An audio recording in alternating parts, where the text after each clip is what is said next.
আনন্দের দিন আজকে সবার জন্য, অফিসিয়াল সমর্থক, আমার ইনভেস্টার সবার, বিশেষ করে বাঙ্কারি দীপক দা।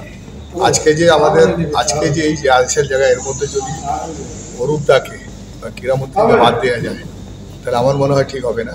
কেন, যখন পৃথিবীতে যখন কোভিডের সময় সব খেলাধুলা বন্ধ হয়ে গেছিল, কিন্তু ফার্স্ট স্পোর্টস ইভেন্টে ফুটবলের ভারতবর্ষ পশ্চিমবাংলার কলকাতায় আই লিগ এখানে শুরু হয়েছিল। ফার্স্ট যদি দেখবে ফুটবল আই লিগ শুরু করছিল, তো সে সময় কিন্তু আই লিগ যখন এখানে হবে, আই লিগ সেকেন্ড ডিভিশন ব্যাঙ্গালোরে হওয়ার কথা, সে বছরে ব্যাঙ্গালোর খুব স্ট্রং টিম করেছিল, ব্যাঙ্গালোর ইউনাইটেড।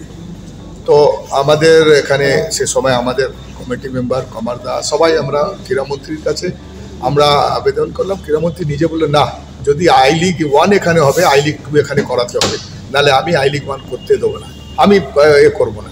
তখন জয়দীপ মুখার্জি সেক্রেটারি, তখন যতভাবে আই লিগ সেকেন্ড ডিভিশন খুব ক্রুশাল টাইমে এখানে হয়ে এখানে কলকাতায় হলো, আমরা সে সময় কোয়ালিফাই করলাম। কোয়ালিফাই হওয়ার পর 2 বছর আমরা লড়াই করেছি, করতে করতে থার্ড টাইম আমরা লাস্ট ইয়ার যে টিম করেছে যারা, তার মধ্যে যদি মেন কারিগর তাহা আহমেদকে বলা যায়, আর কমিটির অনেক লোক মিলে এটাকে টিম করেছে। টিম করে একটা স্ট্রং ইয়াং সাইড টিম তৈরি হয়, যেটা আমরা চ্যাম্পিয়ন হলাম। আজকে আইএসএলের দিকে আইএসএল টিমটাও ভালো হয়েছে, আর খুবই খুশি। কেন দেখো, ক্রীড়ামন্ত্রী সে সময় যা সোচতে পারবে, ইস্ট বেঙ্গল মোহনবাগান যে বলা যায় না, মাঠে 90 মিনিটের লড়াইয়ের পর বাইরে আছে, সে সময় দেবাশিস দাও ছিল, নিতু দাও সাপোর্ট করেছিল যখন সেকেন্ড ইভেন্ট কোয়ালিফাই সময় যখন এটা হচ্ছিল।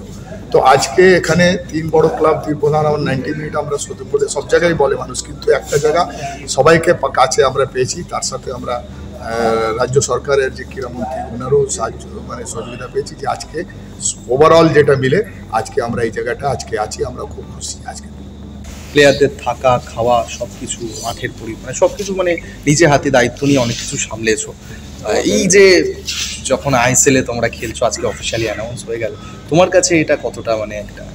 আইএসএলে খেলে আমাদের খুবই খুশি হচ্ছে, আর আমি থ্যাঙ্কস জানাতে চাই বাঙ্কার হিলকে আর আমাদের নতুন ইনভেস্টার সাচি গ্রুপকে, যে আমাদের সঙ্গে একসঙ্গে আমরা কাজ করতে পারছি, খেলতে পারছি। আর আমাদের যত ক্যালকাটা লিগে যত টিম আছে, যত ক্লাব আমাদেরকে যে দায়িত্ব দিয়েছে, সব আমরা পুরো করছি।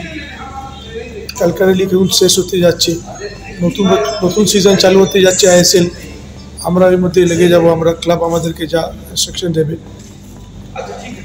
মোটামুটি অনেকটাই আবেগপ্রবণ একটা। হ্যাঁ।